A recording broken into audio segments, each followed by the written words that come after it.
আল্লাহ যখন এই পৃথিবী সৃষ্টি করলেন, পৃথিবীর মধ্যে ভাইব্রেশন হচ্ছিল, কাপাকাপি। আল্লাহ পৃথিবীর কাপাকাপি বন্ধ করার জন্য পেরেকের মতো পাহাড়গুলোকে পৃথিবীতে ঠুকে দিলেন, কাপাকাপি বন্ধ হয়ে গেল। এই দৃশ্য দেখে ফেরেশতারা বলে, ইয়া রব, পাহাড়ের এত শক্তি, আপনার সৃষ্টির মধ্যে পাহাড়ের চেয়ে শক্তিশালী কিছু আছে?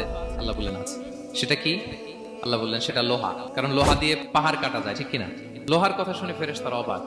ফেরেশতারা প্রশ্ন, তাহলে আপনার সৃষ্টির মধ্যে লোহার চেয়ে শক্তিশালী কিছু আছে? আল্লাহ বললেন আছে। কি সেটা? আন্নার, আগুন। কারণ আগুন লোহাকে কি করে? গলিয়ে ফেলে। ফেরেশতারা শুধু অবাকই হচ্ছে।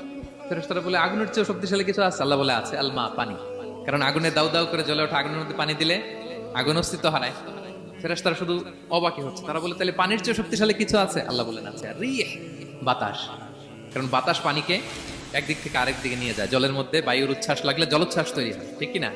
ফেরেশতারা আবার অবাক হয়ে বলে, তাহলে বাতাসের চেয়ে শক্তিশালী কিছু আছে? আল্লাহ বললেন আছে। সেটা কি? বলতেছে বনি আদম।